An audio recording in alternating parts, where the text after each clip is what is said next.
میں شیخ سید حاضر ہوں علم و آگہی کے سفر کے ساتھ ریڈیو FM 105 پر۔ آج 4 ستمبر ہے اور اتوار کا دن ہے۔ میرے ساتھ سدرا احمد ہیں اور زہرا سومجی ہیں۔ ملک میں سیلاب کی صورتحال ہے اور صورتحال میں کچھ تبدیلی بارش کے رکنے کی وجہ سے آئی ہے، لیکن ٹھہرا ہوا پانی اپنی جگہ پر موجود ہے۔ اس سلسلے میں مجھے ایک بہت ضروری بات کہنی ہے اور یہ بتانا بہت ضروری ہے کہ جو لوگ بھی یہ کہہ رہے ہیں کہ یہ سیلاب ہمارے گناہوں کی وجہ سے ہے اور عذاب الہی ہے، ان کا یہ کہنا سراسر غلط ہے اور بیوقوفی ہے۔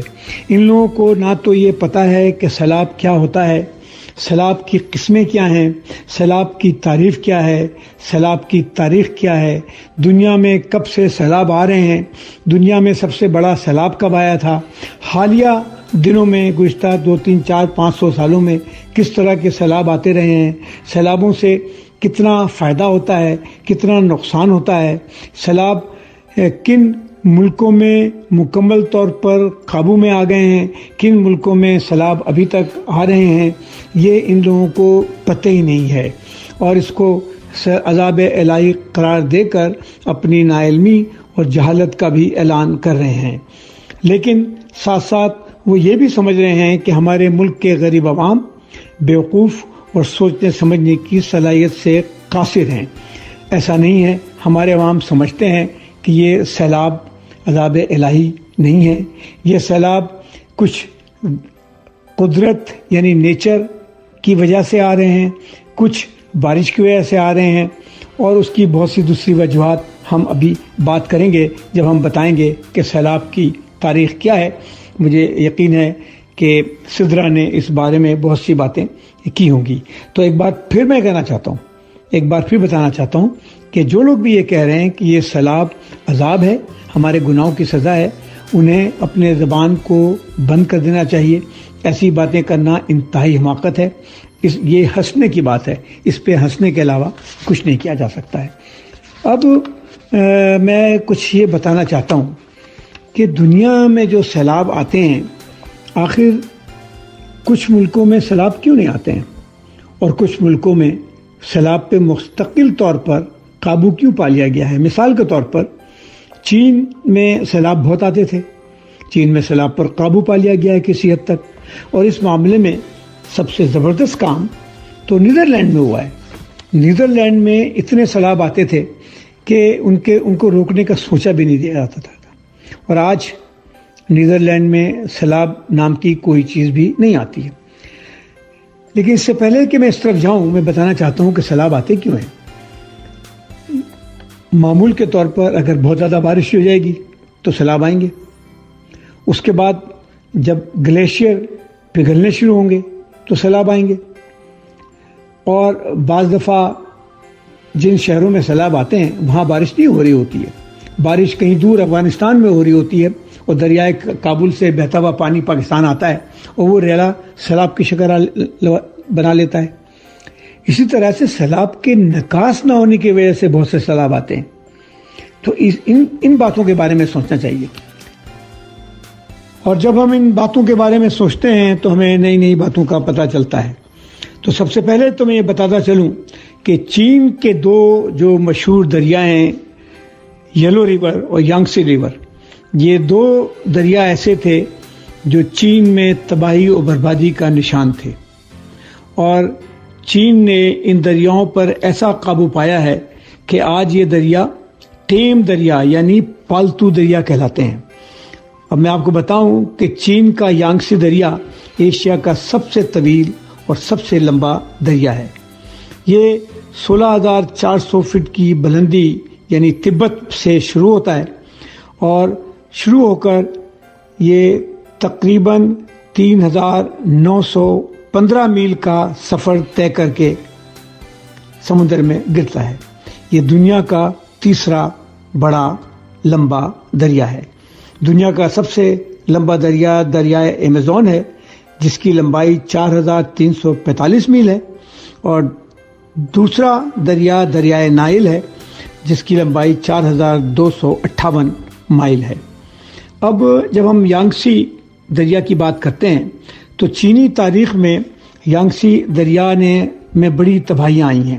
یانگسی دریا میں جب پانی بھر کے آتا تھا تو چین کے طول و عرض میں سیلاب کی ایسی شکل بن جاتی تھی کہ ہزاروں لاکھوں لوگ بے گھر ہو جایا کرتے تھے، اور یہ سیلاب جب بھی آتے تھے انسانوں کے لیے مسائل بن کے آتے تھے۔ چین نے آخر اس دریا کو پالتو دریا کیسے بنا دیا؟ چین نے آخر اس دریا پر کیسے قابو پا لیا؟ تو اس کی قابو پانے کی جو طریقہ کار ہے اس میں بہت مشہور طریقہ کار یہ ہے کہ پشتہ بنانا۔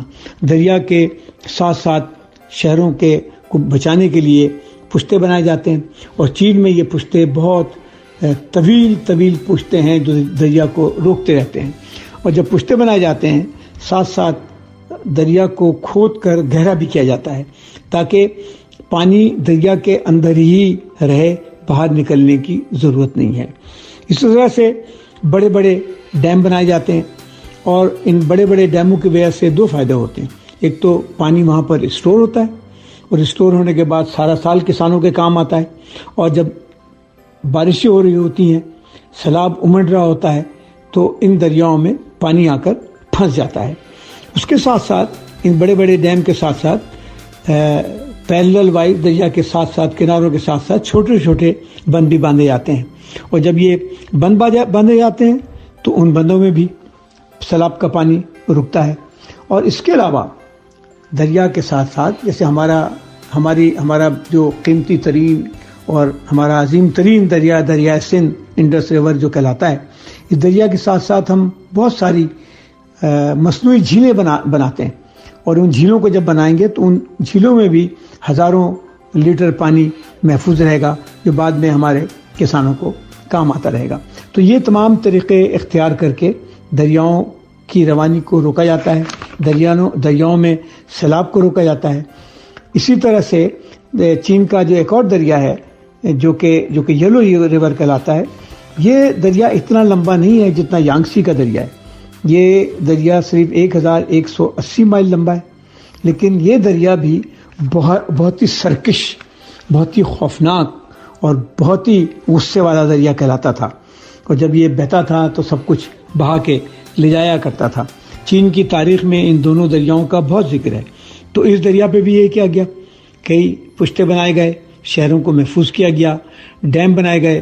چین کے 3 ڈیم بڑے مشہور ڈیم ہیں جن میں کروڑوں لیٹر اور پانی محفوظ کیا جاتا ہے، اور وہاں سے پھر تمام چین میں کے صحراؤں کو بھی سرسبز و سبززار میں بدل دیا گیا ہے۔ تو یہ صورتحال ہے۔ اب آپ کو میں ایک دلچسپ بات بتاؤں کہ دنیا میں سب سے زیادہ سیلاب کہاں آتے ہیں؟ دنیا میں سب سے زیادہ سیلاب بنگلہ دیش میں آتے ہیں، اور بنگلہ دیش میں سیلاب کے آنے کی سب سے بڑی وجوہات جو ہیں وہ بارش ہے، اور بارش کے بعد جو ہندوستان سے کچھ دریا آ رہے ہیں ان میں پانی کا آنا ہے۔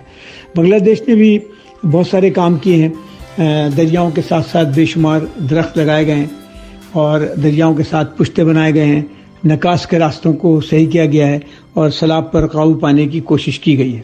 لیکن اس معاملے میں نیدرلینڈ نے بڑے سائنسی بنیادوں پر کام کرتے ہوئے دریاؤں کے پانی کو مختلف رخوں پہ موڑا ہے۔ بعض دفعہ یہ بھی حیرت ہوتی ہے کہ بعض سیلابی صورتحال میں پانی کو روکنے کے لیے انہوں نے بہت بڑے جو کار پارکنگ ہیں انہیں بھی استعمال کیا ہے، لیکن یہ انہی ملکوں میں ہو سکتا ہے جہاں پر لوگ سمجھداری اور عقل سے کام لیتے ہوں، جہاں سائنس کو فوقیت دی جاتی ہو، جہاں علمیت اور دنیا کے تجربے سے فائدہ اٹھا کر کے فیصلے کیے جاتے ہوں۔ ہمارے ملک میں جب لوگ اس طرح سے آ کر کے بیان دے دیں گے کہ یہ جو سیلاب آیا ہے یہ ہمارے گناہوں کی سزا ہے، یہ عذاب الہی ہے، تو پھر آپ عذاب الہی کا کیسے مقابلہ کر سکتے ہیں؟ کیونکہ عذاب تو پھر عذاب ہے۔ لیکن جب ہم یہ فیصلہ کر لیں گے، جب ہم یہ طے کر لیں گے کہ یہ ہماری غلطی ہے، یہ بارش کا آنا، سیلاب کا آنا، سمندر کا بھپر جانا، یہ عذاب الہی نہیں ہے، نہ یہ گناہوں کی سزا ہے۔ ہماری قوم کیا گناہ کرے گی؟ ہماری قوم غربت کے اس چکر میں پھنسی ہوئی ہے جس سے انہیں نکلنا مشکل ہو رہا ہے، اور اس دن اور رات کرتے ہیں، زندگی تمام کرتے ہیں، ان کے پاس گناہ کرنے کا وقت کہاں ہے؟ اور جو لوگ گناہ کرتے ہیں وہ تو پاکستان میں رہتے ہی نہیں ہیں، وہ تو ساری دنیا میں عیاشی کرتے پھرتے رہتے ہیں.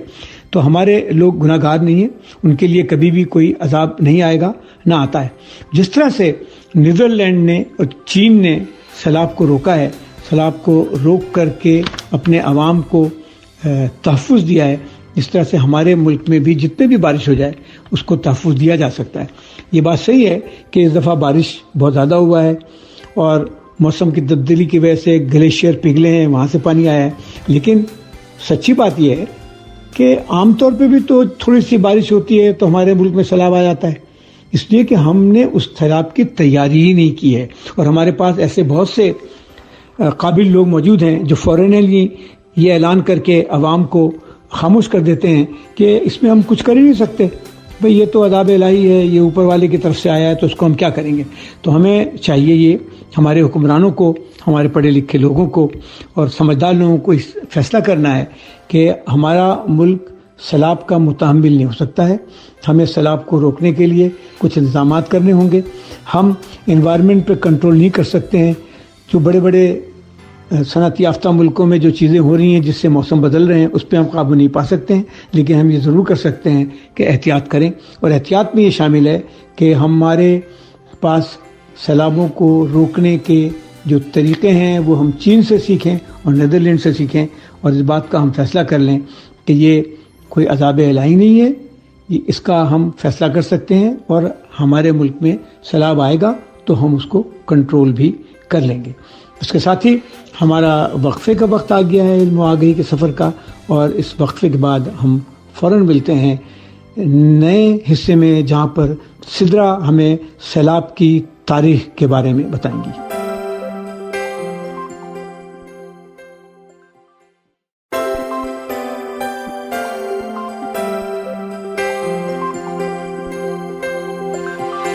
وقفے کے بعد ہم دوبارہ حاضر ہیں اور میرے ساتھ سدرا ہیں. سدرا، آپ ہمیں بتائیں کہ دنیا میں سیلابوں کی کیا تاریخ ہے؟ کچھ ایسے سیلاب جو ہمارے دنیا کی بہت ساری مذہبی کتابوں میں ان کے بارے میں لکھا ہے، ان کے بارے میں بتائیں، اور حالیہ ماضی میں جو بڑے بڑے سیلاب آئے ہیں ان کے بارے میں بتائیں کہ ان سیلاب کی کیا تاریخ ہے. اس کے علاوہ ہمیں یہ بھی بتائیں کہ سیلاب سے کیا نقصانات ہوتے ہیں، سیلاب سے کیا فائدے ہوتے ہیں. کچھ باتیں میں نے بتائی ہیں کہ سیلاب کو روکنے کا کیا طریقہ ہے. اس کے علاوہ جو جدید دنیا کی جدید معلومات ہیں اس سے ہمیں آپ آگاہ کریں. جی ڈاکٹر شیرشاہ، آپ صحیح کہہ رہے ہیں کہ سیلاب ایک قدرتی عمل ہے، اور یہ جو بہت لوگ کہتے ہیں کہ ہماری جو گناہوں کی سزا وغیرہ ہے، ایسا کچھ نہیں ہے. ایک قدرتی عمل ہے اور جس کی کہانیاں اور قصے جو ہے ہر جگہ ملتے ہیں. جیسے کہ ہم سب کو معلوم ہے حضرت نوح علیہ السلام کا قصہ جو ہم سب سنتے آ رہے ہیں کہ انہوں نے ایک کشتی بنائی تھی جس پہ انہوں نے سارے جاندار چیزوں کو جمع کیا تھا اور سب کو سیلاب سے بچایا تھا.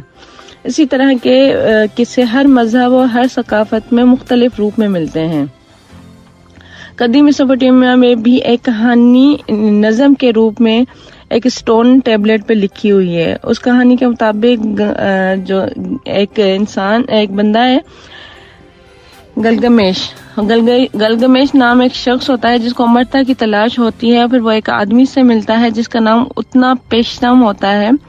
اتنا پیشتم نے ایک کشتی بناتا ہے جس پہ انہوں نے سب جانداروں کو سوار کیا اور سیلاب سے ان کو بچایا، اس عمل کے ذریعے ان کو امرتا حاصل ہو جاتی ہے. ڈاکٹر سدرا، یہ قدیم میسوپوٹیمیا کا زمانہ کتنا پرانا ہوگا تقریباً؟ یہ جو ہے قبل مسیح کا زمانہ ہے. جی بالکل ڈاکٹر سدرا، یہ اتنی پرانی بات ہے.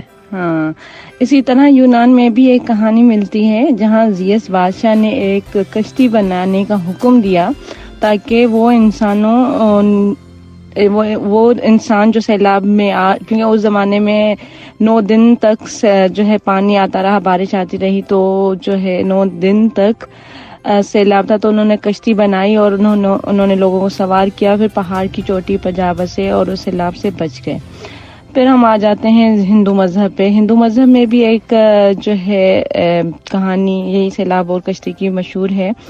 اس میں لارڈ وشنو جو ہے وہ اپنے پہلا انسان مانو اس کو جو ہے کشتی بنانے کا حکم دیتا ہے. اور پھر اس کے آگے کی اسٹوری تو ڈاکٹر صدرہ ہمیں پتہ ہے کیا ہوتی ہوگی. ہاں وہی پہاڑ کی چوٹی ہے اور لوگ بچ جاتے ہیں. اور اس طرح سیلاب کا مسئلہ چائنا میں بھی بڑا اور بہت قدیم رہا ہے. ڈاکٹر شیرشاہ نے بہت ڈیٹیل سے جیسے ابھی ہمیں چائنا کے جو بھی ریورس وغیرہ ان کا بتایا ہے, لیکن چائنا کے بادشاہوں کی کامیابی اسی بات سے اخذ کی جاتی ہے کہ سیلاب کے دوران انہوں نے کھانے پینے کی اشیاء کیسے سنبھالی. اچھا. اسی طرح وہاں بدھزم کے جو مذہب ہیں اور ثقافت, اس میں بھی سیلاب اور کشتی کی وہی کہانی موجود ہے. اب یہی والی بات ہے کہ ساری کہانیاں تو موجود ہیں لیکن پروون فیکٹس کیا ہیں. تو جو جیولوجسٹ ہیں جو زمین کو پڑھتے ہیں ان کے حساب سے یہ ہے کہ ایک بہت عظیم سیلاب آیا تھا 7000 سال پہلے. اچھا. ہاں. اور یہ کس جگہ پہ آیا تھا؟ یہ مڈل ایسٹ کے ایریا میں آیا تھا. اور ان کی یہ سوچ ہے کہ یورپ کے گلیشیئرز برف کے پہاڑ پگھلے اور میڈیٹرین سی بہت اوور فلو ہو گیا تھا, جس کی قوت جو ہے 200 ٹائمز زیادہ تھی نائجیریا فلو سے. نائگرا فالس. ہاں, اس سے 200 ٹائمز زیادہ تھی. مطلب اتنا بڑا تیزی سے وہ آیا تھا. ہاں, تو جو ہے وہ بہت تباہ کن تھا. تو جو ہے اور اس کا ثبوت جو ہے اسٹون ایج کی اسٹرکچر سے ملتا ہے. اچھا, یہ جو اسٹرکچرز تھے یہ سیلاب کے پانی کے نیچے پائے گئے. ہاں جی. ٹھیک ہے. تو ڈاکٹر صدرہ اب اس سے میرے سوال یہ ذہن میں آ رہا ہے کہ یہ سیلاب تو اس زمانے میں آیا جو کہ ایک ہسٹوریکلی پروون بات ہے. کیا ایسا سیلاب پھر آ سکتا ہے ہمارے پاس؟ ہاں ذرا اس کا سائنس بیسڈ اگر جواب دیں تو جو ہے جس طرح سے ہم بہت تیزی سے ڈیفورسٹریشن کی طرف جا رہے ہیں, لائک جو درختوں کی کٹائی ہو رہی ہے اور کلائمیٹ چینج ہو رہا ہے, موسم میں تبدیلیاں ہو رہی ہیں اور سی لیول کا بڑھ جانا, یہ ساری ان چیزوں کی گواہی ہے کہ ہم اس ڈائریکشن کی طرف دوبارہ جا رہے ہیں. اور بہت جلد ایسے ہی ہمارا کریٹ کیا ہوا ہی کوئی سیلاب کی سٹوری بھی ہو جائے گی. اچھا, جہاں پہ ہم کشتی بنائیں گے. وہ تو ذرا وہ تو وقت بتائے گا. اب ہم بات کرتے ہیں دنیا کے تباہی کن سیلاب کی اور ڈیتھ ٹولز کے مطابق. ذرا آپ کو پتا ہے کہ دنیا کے 10 بڑے سیلاب سب سے زیادہ کون سے ملک میں آئے؟ ڈاکٹر شیرشاہ کی بات سن کے تو مجھے لگ رہا ہے چائنا میں آئے ہوں گے. ہاں بالکل صحیح کہہ رہی ہو کہ 10 بڑے سیلاب میں سے 6 سیلاب تو صرف چائنا میں ہوئے ہیں. اچھا. ہاں, سب سے بڑا خطرے والا سیلاب 1931 میں آیا جس میں 10 لاکھ سے زیادہ چائنا کے لوگ مرے ہیں. اسی طرح چائنا میں یلو ریور میں 2 بڑے سیلاب, پہلا 1887 میں اور دوسرا 1939 میں آیا. اس یلو ریور کے سیلاب سے 15 لاکھ سے زیادہ لوگوں کی جانیں گئی ہیں. ایسے ہی پھر نیدرلینڈ, انگلستان اور روم کے ملکوں میں بھی یہ سیلاب آیا. اور اب ہم بات کرتے ہیں پاکستان میں. پاکستان میں 1995 میں بہت تیز مونسون کی بارشیں ہوئی جس کی وجہ سے انڈس ریور اور دریائے سے جو ہے اس کے کینال میں سیلاب آیا تھا. اس کے بعد پھر 2003 میں صوبہ سندھ میں بارشوں اور سیلاب میں صوبہ بہت متاثر ہوا تھا. نہ صرف انٹیریئر سندھ لیکن اربن فلوڈنگ نے بھی شہر پورے جو اربنائزڈ سٹیز ہیں ان میں تباہی مچائی تھی. ٹھٹھا سب سے زیادہ تباہی میں گیا تھا اور تقریباً 500 سے زیادہ اموات ہوئی تھی اور 4500 سے زیادہ جو گاؤں ہیں جن کے وہ تباہ اور متاثر ہوئے تھے. پھر اس کے علاوہ 2007 میں آیا, 2009 میں آیا, پھر 2010 میں بھی آیا. جو 2010 میں سیلاب آیا اس میں تقریباً پورا پاکستان بڑے سیلاب سے متاثر ہوا. KP کے خیبر پختونخوا صوبہ جو ہے وہ متاثر ہوا, پھر بلوچستان اور پھر سندھ. تقریباً 2000 لوگوں کی اموات ہوئی اور 2 کروڑ لوگ بے گھر ہوئے. مویشی کا زیان ہوا, انفراسٹرکچر کی بھی تباہی ہوئی. اب اس کے علاوہ جو ہے ہمارے 75 سالہ جو ملک کی ہسٹری ہے اس میں 28 بڑے سیلاب آ چکے ہیں جو ہر سال 2010 کے بعد آلموسٹ ہر سال آ رہے ہیں، اور ان سیلابوں سے 13,000 سے زیادہ جانوں کا نقصان ہوا ہے، اور جو ہے کچھ 39 بلین روپیز کا معیشت کو نقصان بھی ہوا ہے. صحیح. اور زیارت میں بتاؤں کہ ہم لوگ جو ڈیفورسٹیشن، تو چلے ایک بات ہے کہ ڈیفورسٹیشن کی وجہ سے ڈیفورسٹیشن اس کا مطلب یہ ہے کہ جیسے ہم پہاڑ وہ جنگلوں کو کاٹتے ہیں، اور میں پڑھ رہی تھی کہ ڈیفورسٹیشن میں جو ہمارے پاس کراچی میں خاص کر مینگروو پلانٹس ہوتے ہیں جو پانی کو روکتے ہیں، وہ پانی کے اندر ہی ہوتے ہیں اور پانی کو آگے بڑھنے سے روکتے ہیں، ان مینگرووز کو بھی ہم کٹ کر رہے ہیں کیونکہ ہماری جو آبادی ہے بڑھ رہی ہے، تو ہم چاہ رہے ہیں کہ ہم بلڈنگز بنائیں، دوسری چیزیں بنائیں، تو ان مینگرووز کو جو کٹ کرتے ہیں یا دوسرے جو جنگلات ہیں دوسرے ملک کے الگ علاقوں میں، ان کو جب ہم کٹ کرتے ہیں، عام طور پہ درختوں کو کٹ کرتے ہیں، تو یہ سب ڈیفورسٹیشن میں آتا ہے. تو جب ہم ڈیفورسٹیشن کرتے ہیں، اور یہ صرف ہمارے ملک میں نہیں ہو رہی بلکہ دنیا میں ہر جگہ ہو رہی ہے، تو ایک گلوبل افیکٹ آ رہا ہے ڈیفورسٹیشن کا، اور اس میں پاکستان بھی ہمارے ساتھ متاثر ہو رہا ہے. میں نے ابھی کچھ پڑھا تھا، اس میں تھا کہ جو پورا پلینٹ ہے ارتھ، اس میں 1% جو گلوبل وارمنگ جو ہے نا وہ کریڈٹ جاتا ہے پاکستان کو. مطلب پاکستان مچ بگ امپیکٹ. تو اس طرح دوسرے ملک بھی اتنا ہی کر رہے ہوتے ہیں. اس کے علاوہ جو سیلاب آنے کی ایک اور بھی وجہ ہے وہ یہ ہے کہ کینال، ڈیمز یا پانی کے چینلز کی جو ریگولرلی مرمت ہوتی ہے وہ نہیں ہو پا رہی، جس کی وجہ سے پانی اسٹور نہیں ہو رہا، پانی اسٹور کرنے کی قوت کم ہو جاتی ہے، اور پھر وہ پانی جو ہے وہ مختلف علاقوں میں سیلاب کی صورت میں پھیل جاتا ہے. جیسے آپ نے کہا تھا کہ سی لیولز بڑھ رہے ہیں، تو اب وہ جب اسٹور نہیں ہو پاتا تو پانی جو بہتا ہے اور سی لیولز بڑھتے جاتے ہیں، تو آسانی سے زیادہ ایزی تھوڑی بارش میں یا تھوڑا سا پانی لیول اور رائز ہوتا ہے اور وہ سیلاب کی صورت میں شہروں میں اور گاؤں دیہاتوں میں آ کے پھیل جاتا ہے. ابھی یہ جو کرنٹلی 2022 کا جو جون میں سیلاب آیا ہے، اس میں آپ کو پتہ ہے 1200 سے زیادہ جو ہے جانیں جا چکی ہیں، موت ہو چکی ہے، اور 400 تو اس میں صرف بچے ہیں، اور 63,000 آر پریگننٹ ٹرم وومن، بالکل فل ٹرم پریگننسی پر 63,000 وومن ہیں، اور اتنے سارے لاکھوں میں لوگ بے گھر ہوئے ہیں. تو جو ہے یہ ساری چیزیں ہیں کہ بہت نقصان ہوتا ہے. اور پاکستان میں تو ہر سال یہ جو مونسون سیزن ہے، پھر اس سے سیلاب جو ہے وہ ہونے کا خطرہ ہوتا ہے،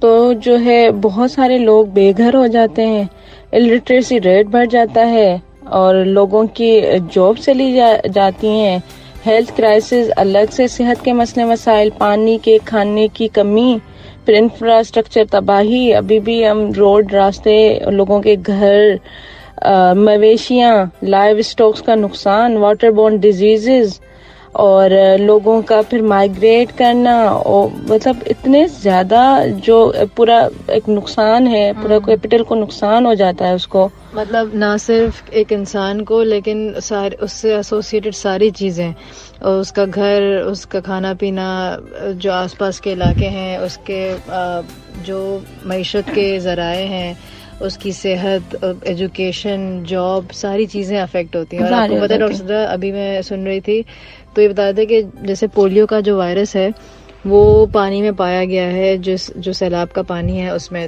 جس کا مطلب ہے کہ اگر ہم اپنے آپ کو، ہمارے بچوں کو پولیو سے محفوظ نہیں کریں گے اور ان کو قطرے نہ پلائیں، تو یہ بیماری، کیونکہ یہ واٹر بورن ہوتی ہے، اس کا فیکل اورل ٹرانسمیشن ہوتا ہے، اور وہ پانی میں جو گندا پانی ہوتا ہے اس کے ذریعے پھیل سکتی ہے. تو اگر ہم یہ پولیو قطرے نہ پلائیں تو مزید یہ بیماری ہمارے ملک سے شاید نہ اریز ہو پائے، جو ہم چاہ رہے ہیں کہ یہ ہم جلد از جلد ہم اس سے نجات پائیں. ہاں بالکل صحیح کہہ رہی ہو کہ یہ ساری چیزیں ہیں. اچھا، ڈسٹرکشن آف کراپس، وہ جو فصل ہے، زمینیں ہیں وہ تباہ ہو جاتی ہیں، تو سبزیاں مطلب الگ سے مہنگائی، ہر طرح سے جو ہے بڑا انسان پریشان ہو جاتا ہے. مجھے تو اب ہم آبسٹیٹیشین ہیں تو میں تو سوچتی ہوں کہ کس طرح یہ فل ٹرم پریگننٹ وومن جو ہے سروائیو کر رہی ہوں گی, کس طرح وہ کہاں پہ جا رہی ہوں گی. اچھا, اور ان کے تو یہی مسئلے ہیں کہ وہ ایک تو ہوتا نہیں ہے, ان کا پہلا بیبی نہیں ہوتا, اس کا 6واں 7واں بچہ ہوتا ہے, اور ہم نے یہی پڑھا کہ اگر وہ لیبر لیتی رہیں گی تو ان کی جو بچہ دانی ہے وہ پھٹنے کا خطرہ ہوتا ہے ان میں. اس طرح کے بہت سارے اور بھی مسئلے مسائل ہیں جو کہ ٹرشری کیئر ہاسپٹل میں آج کل آ رہے ہیں. سیلاب زدگان جو عورتیں آ رہی ہیں وہ بہت بری کنڈیشن میں پہنچ رہی ہیں, اور جو ہے ان کی کمپلیکیٹڈ ہسٹری ہے. جی بالکل ایسے ہی ڈاکٹر صدرہ. لیکن ڈاکٹر صدرہ اس سے ایک اور سوال یہ ہوتا ہے کہ کیا اس سیلاب سے کوئی فائدہ تو ہوتا ہوگا, تو ایسے کیا فائدہ ہے جو ہمیں پہنچتا ہے ان سیلابوں سے؟ ہاں, یہ ہے کہ وہی لاسٹ ہوپ کے اس کے جو ہے بھی نقصانات ہیں, اس کے ساتھ ساتھ کچھ تو فائدہ ہوتا ہوگا. جیسے کہ جو زمین ہے وہ زرخیز ہو جاتی ہے اور زمینوں کو ان کی کھوئی ہوئی جو نیوٹریشن ہے وہ مل جاتی ہے, اور تو پھر پلانٹیشن بہتر ہو جاتی ہے. اس کے علاوہ پانی سے بجلی پیدا ہوتی ہے, تو وہ علاقے جہاں سیلاب زیادہ آتا ہے ان علاقوں کو اگر پانی کو ہائیڈرولوجیکلی اچھے سے استعمال کیا جائے تو یہ پانی بجلی پیدا کرنے کے کام آ سکتا ہے. اور جیسے کہ ہم جانتے ہیں کہ پانی ایک رینیویبل ریسورس ہے, مطلب وہ جو کہ اگر کھو جاتی تو واپس سے ہم اس کو حاصل کر سکتے ہیں, تو یہ بہت اچھا ذریعہ ہے بجلی پیدا کرنے کا. اسی کے ساتھ ہمارا وقفے کا وقت ہوتا ہے. وقفے کے بعد ہم دوبارہ حاضر ہوں گے علم و آگاہی کے سفر کے ساتھ.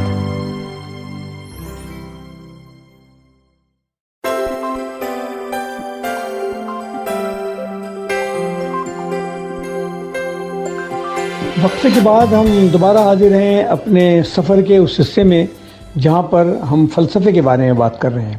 سامعین, ہم نے فلسفے کے تعارف اور فلسفے کے تعریف سے اپنا یہ پروگرام شروع کیا تھا کچھ ہفتے پہلے, اور اس کے بعد ہم فلسفے کی جو ترقی مختلف ادوار میں ہوئی ہے اس کے بارے میں ہم بات کرتے آ رہے ہیں.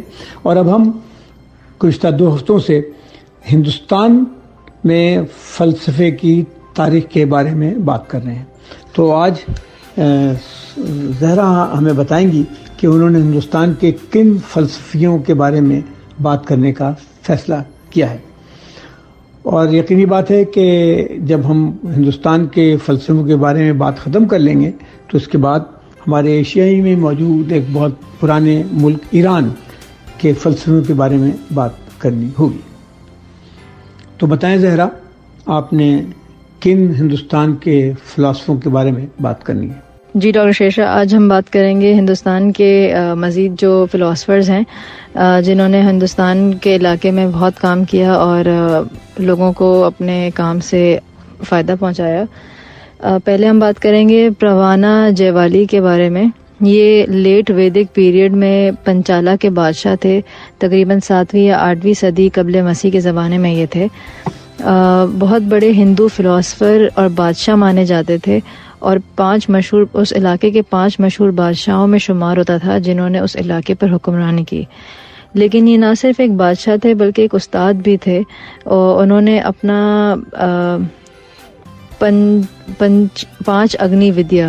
5 اگنی ودیا کا مطلب ہے کہ اگنی ہوتا ہے آگ کو کہتے ہیں, تو وہ ودیا جو ہے نالج کو کہتے ہیں. ایک کتاب لکھی تھی جس میں انہوں نے دنیا کے 5 فائرز کے بارے میں بات کی ہے, اور اس کو لوگ اپنے شاگردوں کو پڑھایا بھی تھا. فائر جو ہے یہاں پہ انہوں نے متشابہ کے طور پر استعمال کیا ہے ان چیزوں کو بیان کرنے کے لیے جو کہ دنیا میں اثر رکھتی ہیں. ان کا ماننا تھا کہ سیکریفائز یا قربانی قدرت کے ہر نظام میں دیکھی جا سکتی ہے, اور اس قربانی کے بدلے ہمیں کوئی فائدہ حاصل ہوتا ہے. انہوں نے اس قربانی کو کائنات میں سورج, چاند, بارش, اناج ان سب میں دیکھا بھی ہے, اور اس کے ذریعے سمجھانے کی کوشش کی ہے کہ سورج جیسے جلتا ہے تو پھر وہ جل کے وہ قربانی دے رہا ہے. اسی طرح چاند اپنی ایک قربانی دیتا ہے جس سے بارش پیدا ہوتی ہے. بارش جب ہوتی ہے تو اس سے ایک الگ قربانی ہوتی ہے تو اناج پیدا ہوتا ہے. تو یہ پوری انہوں نے سائیکل سمجھائی ہے کہ ایک قربانی ہے, سیکریفائز ہے, جس کی وجہ سے ہمیں فائدہ ہوتا ہے, اور وہی اسی قربانی کو وہ انسانوں تک پہنچاتے ہیں کہ انہوں نے بھی اپنی زندگی میں اسی طرح یہ عمل جاری رکھنا ہے. پروانہ کے حساب سے ہر چیز ہر چیز کا ایک فائنل ٹھکانہ ہوتا ہے، اور اس ٹھکانے کو انہوں نے اسپیس کا نام دیا ہے. ان کا یہ بھی ماننا تھا کہ ہر چیز کی بنیاد اور ہر چیز کا فائنل ٹھکانہ دونوں ہی اسپیس، ایک جگہ ہے جس کو انہوں نے اسپیس کے نام سے قرار دیا ہے. انہوں نے 3 مین سوالوں پر کام کیا ہے کہ پہلا یہ کہ روح کیا ہے اور اس کی وہ ہمیشگی ہوتی ہے یا جو روح امر ہوتی ہے تو وہ اس کے کیا معنی ہیں. باقی یہ سوال ہے ان کا دوسرا کہ ایک جو یقین ہوتا ہے یا جو سوچ ہوتی ہے کہ انسان کا پھر سے جنم ہوگا، تو اس کے اوپر انہوں نے بات کی ہے. روح کا ایک جگہ سے دوسری جگہ منتقل ہونا، ٹرانس مائگریشن کرنا، اس کے اوپر بات کی ہے. اور جنت اور دوزخ کے کانسیپٹ کے اوپر انہوں نے بات کی ہے. اور انہوں نے اس آئیڈیا کو بالکل رد کر دیا کہ روح انسان سے مختلف ہوتی ہے. تو اسی طرح اگر جیسے کیونکہ انہوں نے بھی روح کے بارے میں بہت بات کی ہے تو انہوں نے میٹا فزکس پہ بہت کام کیا ہے. اور موت کے بعد روح کس راستے کو اپناتی ہے، ایک ذہین انسان کی روح کو کیا ہوتا ہے، بد کردار انسان کی روح کے ساتھ کیا ہوتا ہے اور اس میں کیا فرق ہوتا ہے. انہوں نے اسی پر اپنی سوچ اور اپنی کام کیا ہے اور لوگوں کو اسے انہوں نے ڈسکس کر کے لوگوں تک یہ بات پہنچائی ہے. ذرا بہت سارے فلاسفرز ہیں جنہوں نے روح کے بارے میں بات کیا ہے، لیکن ابھی بھی کوئی ایگزیکٹ اس کی میننگ یا ڈیفینیشن تک کوئی پہنچا ہے؟ مجھے لگتا ہے یہ ایسا کانسیپٹ ہے جس کے بارے میں سب اپنی جو بھی نالج ہوتی ہے، جو بھی آبزرویشنز ہوتی ہیں، مشاہدے ہوتے ہیں، اس کے ذریعے سے اس کا جواب ڈھونڈتے ہیں. روح کیا ہوتی ہے اور اس کا اصل نیچر کیا ہے، اس کا کام کیا ہے، کیا فیل کرتی ہے، یہ ساری چیزیں شاید ہے یا نہیں ہے. یہ سوال بھی بہت سے لوگ کرتے ہیں کہ روح ہوتی بھی ہے یا نہیں ہوتی. تو سب کے اپنے اپنے جواب ہیں. ایگزیکٹ کیا ہے یہ تو مجھے لگتا نہیں کسی کو پتہ ہے. صحیح کہہ رہی ہوں. اب ہم بات کریں گے ششردھا کے بارے میں. یہ ایک اور قدیم انڈین برہمن فلاسفر تھے اور فلاسفر کے ساتھ ساتھ یہ فزیشین بھی تھے. انہیں دنیا کا پہلا پلاسٹک سرجن اور فادر آف سرجری مانا جاتا ہے اور یہ 800 سال قبل مسیح کے زمانے میں پیدا ہوئے تھے. انہوں نے اپنے سوال کرنے کی صلاحیت، عقل و فہم اور جواب کی تلاش کی جستجو سے آیورویدک میڈیسن پر بہت کام کیا. اور انہوں نے جو کتاب لکھی تھی وہ آیورویدک میڈیسن کی فاؤنڈیشن ٹیکسٹ مانا جاتا ہے. انہوں نے جو کام کیے ہیں ان میں سے جو نوٹیبل کام ہے وہ یہ ہے کہ جیسے ہم پڑھتے ہیں جو برنز انجری ہو جاتی ہے، جو جلنے کی، انسان جب جل جاتا ہے تو جو انجری ہوتی ہے اس کی جو 4 ڈگریز ہم پڑھتے ہیں، وہ ڈگریز وہ پہلے انسان تھے جنہوں نے برنز کو 4 ڈگریز میں کلاسیفائی کیا تھا. انہوں نے ہیٹ سٹروک، فروسٹ بائٹ یعنی برف سے جو ہماری نقصان ہوتا ہے جلد کو، اس کے بارے میں، اور بجلی کے کیا اثرات ہوتے ہیں اس کے بارے میں بتایا ہے. آنکھوں کی مختلف بیماریوں کے کیا سائنز، کیا علامتیں ہوتی ہیں وہ بتائی ہیں اور ان کی نشاندہی کی. اور اس طرح انہوں نے 76 آئی ڈیزیزز آئیڈینٹیفائی کی ہیں اور ان بیماریوں کا دوائی سے یا سرجری سے علاج کی بھی بات کی ہے اور کیٹریکٹ سرجری کی پہلی بنیاد انہوں نے ہی رکھی تھی. اچھا. اسی طرح انہوں نے ہڈیوں کی بیماری پہ بھی بہت کام کیا ہے. فریکچرز کی 12 قسمیں بیان کی ہیں اور ہڈیوں کا جو ٹوٹنے کا عمل ہوتا ہے اور پھر جو جڑنے کا عمل ہوتا ہے اس کو بہت ڈیٹیل میں انہوں نے بیان کیا. پلاسٹک سرجن کے ساتھ وہ آرتھوپیڈک بھی تھے، آئی سرجن بھی تھے اور یہ بھی ہے کہ انہوں نے آبسٹیٹرکس گائنیکالوجی میں بھی بہت کام کیا ہے. انہوں نے یہ بتایا تھا کہ جیسے جب سرجری کرتے ہیں تو جو انسیجن دیتے ہیں، جو کٹ لگتا ہے، اس کا جو درد ہوتا ہے، وہ درد کے احساس کو کم کرنے کے لیے وائن جو شراب ہوتی ہے اس کا استعمال کیا جائے تو اس سے جو درد ہوتا ہے وہ کم ہوتا ہے. اسی طرح انہوں نے استادوں اور اساتذہ کے اخلاق پہ بھی بات کی تھی. جو سب سے زیادہ مشہور ان کا کام ہے وہ رائنوپلاسٹی کا ہے. رائنوپلاسٹی یعنی ناک کی جو سرجری ہوتی ہے، نیزل ریکنسٹرکشن. ENT سرجن بھی تھے. جی بالکل. وہ اس زمانے میں ہوتا یہ تھا کہ لوگوں کو پنشمنٹ کے طور پہ ان کی ناک کاٹ دی جاتی تھی، تو اس وجہ سے وہ بہت پریشان تھے اور انہوں نے اس مسئلے کا حل ڈھونڈا. اور حل اس طرح ڈھونڈا کہ جو ہمارا ماتھا ہوتا ہے اس کی اسکن کو اٹھا کر اس کا فلیپ بنایا اور فلیپ کو ناک کے اوپر لگا کر ایک رائنوپلاسٹی سرجری کی بنیاد رکھی. اور حیران کن بات یہ ہے کہ آج بھی جو رائنوپلاسٹی کی سرجری کی جاتی ہے اس کا بیسک میکینزم یہی ہے, اور جو فلیپ جو ماتھے سے اٹھاتے ہیں اس فلیپ کا نام ہی انڈین فلیپ ہے, کیونکہ یہ بنیاد یہاں سے آئی تھی. جی, اسی لیے انہیں فادر آف پلاسٹک سرجری کہا جاتا ہے. اچھا, جس طرح ہم ٹریننگ کرتے ہیں اپنی میڈیسن میں, تو اسی طرح ان کے بہت سارے لوگ تھے جو ان سے متاثر ہوئے تھے اور وہی کام کرنا چاہ رہے تھے جو یہ کرتے تھے. تو ان کا طریقہ یہ تھا کہ یہ اپنے پاس جو ان کے اسٹوڈنٹس ہوتے تھے ان کو سرجری سکھانے کے لیے 6 سال کا کورس سکھاتے تھے. اس کے بعد وہ ہینڈز آن سرجری کرواتے تھے ان سے. اور کورس لینے سے پہلے, مطلب ٹریننگ شروع کرنے سے پہلے ان کو ایک اوتھ لیتے تھے, وہ ایک وعدہ عہد اٹھاتے تھے, جس طرح بالکل ہم اپنے MBBS کرنے کے بعد ایک عہد اٹھاتے ہیں. اور ایک ہپوکریٹس کا ہے نا؟ جی بالکل, وہ اسی طرح کا ایک عہد ہوتا تھا ان کا. جب وہ جو ان کے اسٹوڈنٹس تھے وہ اس سرجری کی ٹریننگ میں شروع ہو جاتے تھے, تو پہلے ان کو پروسیجر سکھانے کے لیے ان کی کٹنگ کو اور اس پورے عمل کو جو ہے نا اچھے سے پرفیکٹ بنانے کے لیے وہ ویجیٹیبلز اور جو مردہ جانور ہوتے ہیں ان کے اوپر کٹنگ سکھاتے تھے کہ ان کو بالکل پرفیکٹ لینتھ سے کاٹا جائے اور اتنا ہی گہرا انسیژن دیا, مطلب اتنی ہی گہرائی سے کاٹا جائے جتنی گہرائی کی ضرورت ہے. لائک ڈائسیکشن جو ہم آج کے زمانے میں کرتے ہیں وہ تب ہوتی تھی. ڈائسیکشن سے زیادہ پرفیکشن کے ساتھ وہ بالکل کرتے تھے کہ اگر 1 انچ کاٹنا ہے تو پھر 1 ہی انچ ایگزیکٹلی اس طرح کی کٹائی ہو. تو یہ ساری چیزیں وہ فروٹس پر, ویجیٹیبلس پر اور مردہ جانور پر یہ کیا کرتے تھے. اچھا.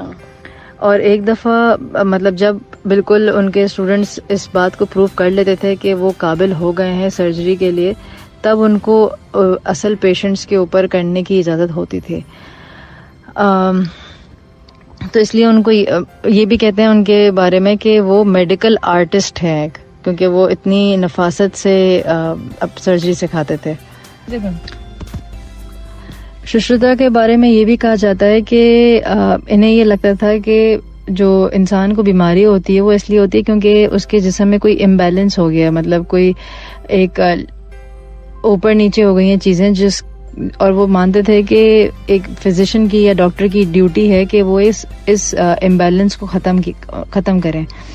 اور وہ انہوں نے نرسز کے اوپر خاص یہ کہا ہے کہ یا نرس یا کوئی بھی میڈیکل پریکٹیشنر جو ہوتا ہے ان کو بتاتے ہوئے انہوں نے کہا ہے کہ وہی انسان نرس بن سکتا ہے جو کہ ایک مریض کو ٹھنڈے دماغ سے اور خوشحال طریقے سے دیکھ سکے, اور کبھی بھی اس کی بیماری کے بارے میں نہیں بولے, کسی اور کو نہ بتائے, نہ اس کے بیمار ہونے کی وجہ سے جتنا اگر وہ پریشان ہو رہا ہے تو اس کے بارے میں کوئی اس طرح کی بات کرے جو کہ بہت اسٹرانگ ہو اور اپنے مریض کی جو ضروریات ہیں اس کے بارے میں بہت دھیان رکھتا ہو. صرف ایسے ہی لوگ فزیشین بن سکتے ہیں, نرس بن سکتے ہیں اور فزیشین بن سکتے ہیں.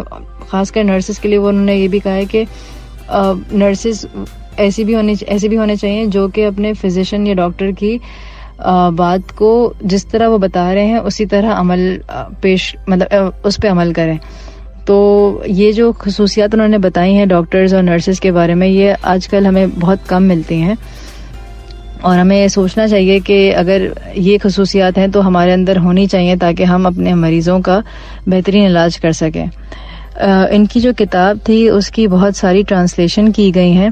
8ویں صدی میں ان کی جو کتاب تھی وہ عربک میں پہلے ٹرانسلیٹ کی گئی, اس کے بعد یورپین ٹرانسلیشن ہوئی تھی اس کی 19ویں صدی میں, اور 1907 میں کلکتہ میں یہ اس کی انگلش ٹرانسلیشن کمپلیٹ کی گئی, جس سے بہت سارے لوگوں نے فائدہ اٹھایا ہے. اور انہوں نے جو کتاب لکھی تھی اس میں ایک پکچر ملی ہے جس میں بہت سارے انسٹرومنٹس انہوں نے بتائے تھے جو کہ سرجری میں استعمال ہوتے ہیں, اور آج بھی اگر وہ دیکھیں جو ہمارے انسٹرومنٹس ہیں وہ بہت سارے انسٹرومنٹس اسی طرح کے ہیں یا سیم ویسے ہی ہیں. تو نہ صرف انہوں نے سرجری میں بٹ کے سرجیکل انسٹرومنٹس میں بھی بہت کام کیا ہے. Thank you Zahra. اس کے ساتھ ہمارا وقفے کا وقت ہو جاتا ہے. ہم وقفے کے بعد حاضر ہوتے ہیں علم و آگاہی کے سفر کے ساتھ.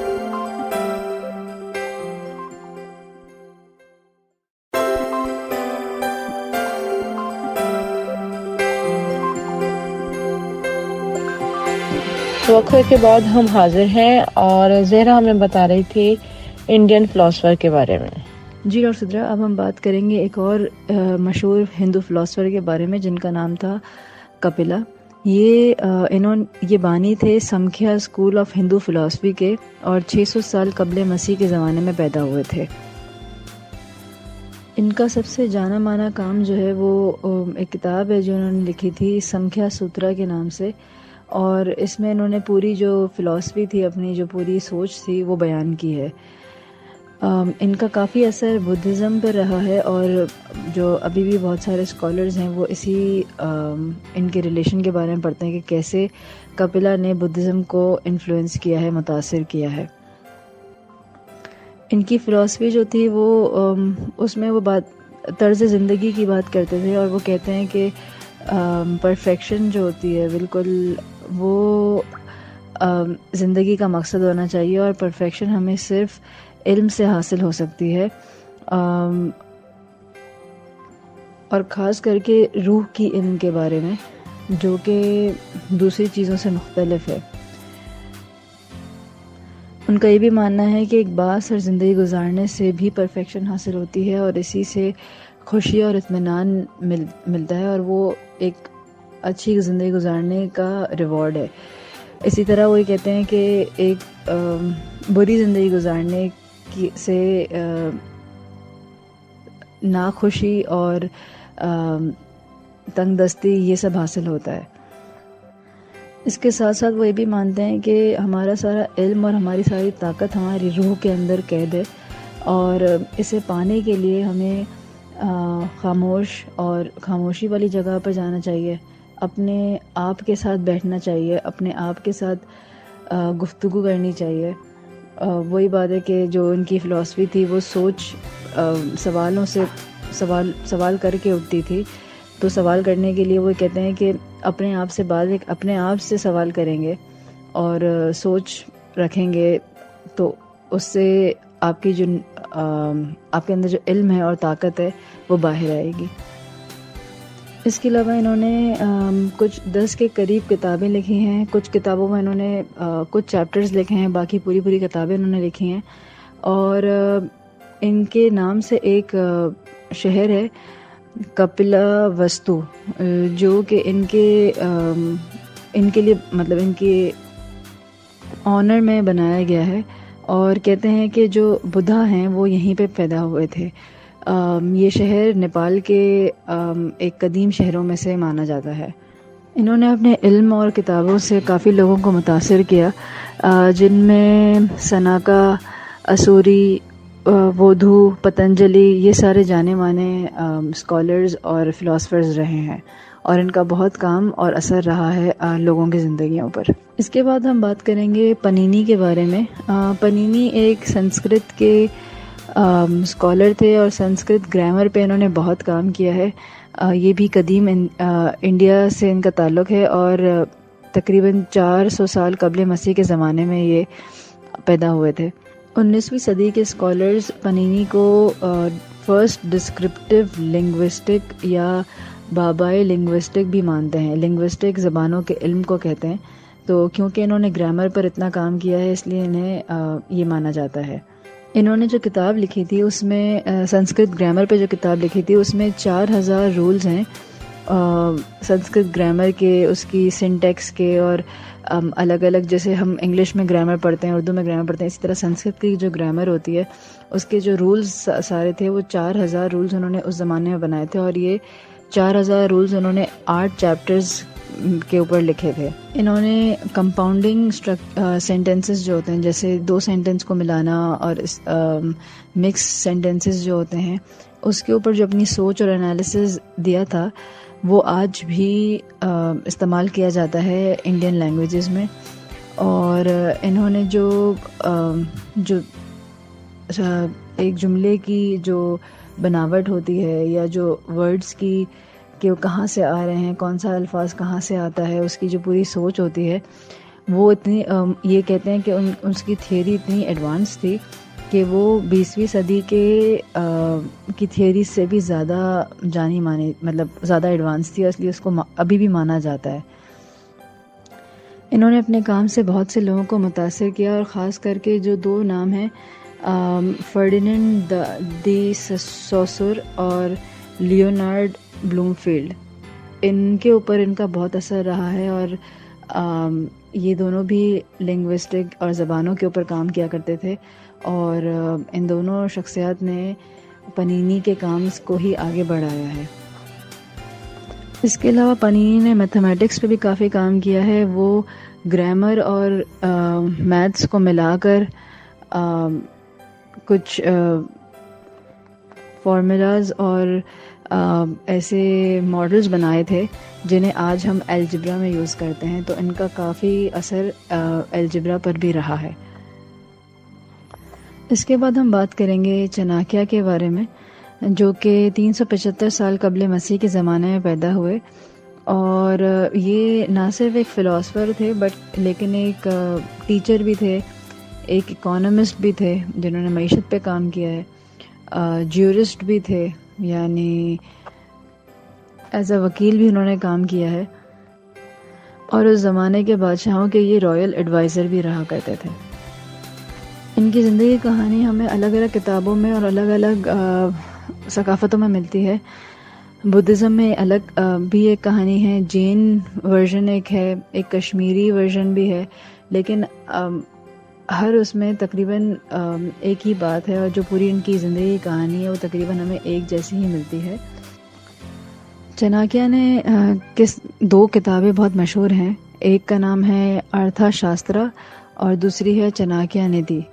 اس میں یہ ایک لائبریری میں پائی گئی تھی، اور اس میں انہوں نے انٹرنیشنل ریلیشنز یعنی بین الاقوامی تعلقات اور جنگوں کی اسٹریٹجیز اور ان ساری اور معیشت کے اوپر کافی بات کی ہے۔